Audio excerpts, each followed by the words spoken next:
So, I just got off work like 2 seconds ago.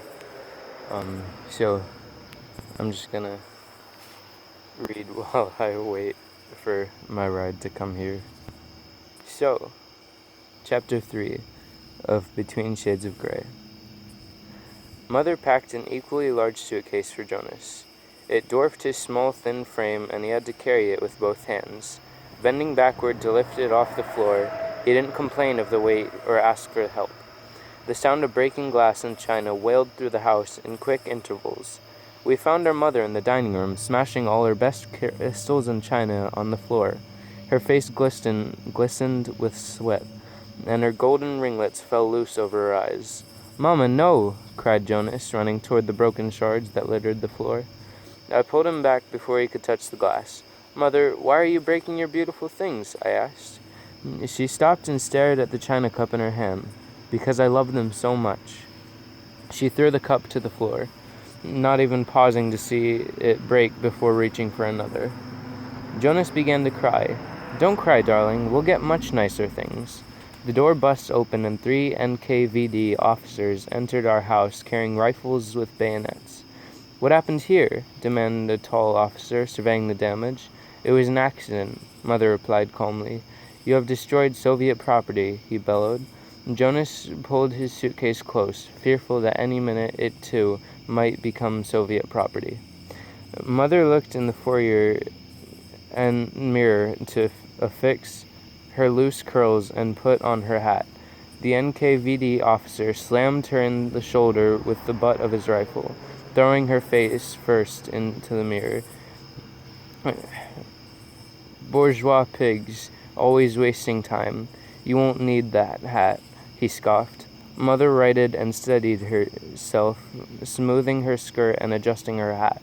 "Pardon me," she said flatly to the officer before fixing her curls again and sliding her pearl hat pin into place. "Pardon me. Is that really what she said? These men burst into our home at night, slam her into the mirror, and she asked them to pardon her?" Then she reached for it, the long gray coat, and suddenly I understood. She was playing the Soviet officers like a careful hand of cards, not quite sure what might be dealt next. I saw her in my mind, sewing jewelry, papers, silver, and other valuables into the coat under the lining. "I have to use the bathroom," I announced, trying to divert the attention from my mother and the coat. "You have 30 seconds. I shut the bathroom door and caught sight of my face in the mirror. I had no idea how quickly it was to change, to fade. If I had, I would have started at my reflection, memorizing it. It was the last time I would look into a real mirror for more than a decade. Chapter 4. The street lamps had been turned off. It was nearly black in the road. The officers marched behind us, forcing us to keep pace with them. I saw Miss Raskunas peer out of her curtains. The moment that she saw me looking, she disappeared. Mother nudged at my arm, which meant that I should keep my head down. Jonas was having a hard time carrying his suitcase. It was banging against his shins. "Davai," I don't remember, commanded an officer. "Hurry, always hurry." We marched into the intersection of the street, toward a large dark object. It was a truck, surrounded by more NKVD. As we approached the rear of the vehicle, I saw people sitting inside on their luggage. "Boost me up before they do," Mother whispered quickly, not wanting an officer to touch her coat. I did as she asked. The officers pushed Jonas up. He fell on his face, his luggage thrown on top of him. I made it without falling, but when I stood up, a woman looked at me and clasped her hand to her mouth. "Lena, dear, button your coat," instructed Mother. I looked down and saw my flowered nightgown. In the rush and search for my sketchbook, I had forgotten to change. I also saw a tall, wiry woman with a pointy nose looking at Jonas, Miss Gribus. She was a spinster teacher from school, one of the strict ones. I recognized a few: the librarian, the owner of a nearby hotel, and several men I had seen Papa speaking with on the street.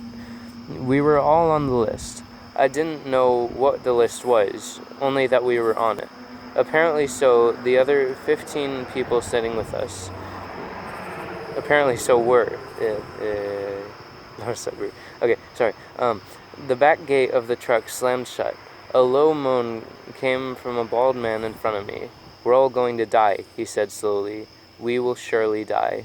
Nonsense, said Mother quickly. But we will, he insisted. This is the end. The truck began to move, jerking forward quickly, throwing people off their seats. The bald man suddenly scrambled up and climbed the inside wall of the truck and jumped out. He smashed onto the pavement, letting out a roar of pain like an animal caught in a trap. People in the truck screamed. The tires screeched to a halt, and the officers leaped out. Yeah. They opened the back gate, and I saw the man writhing in pain on the ground. They lifted him up and hurled his crumpled body back onto the truck. One of his legs looked mangled. Jonas buried his face in Mother's sleeve. I slipped my hand into his. He was shaking. My vision blurred. I squeezed my eyes shut, then opened them. The truck jerked forward, moving once again. No!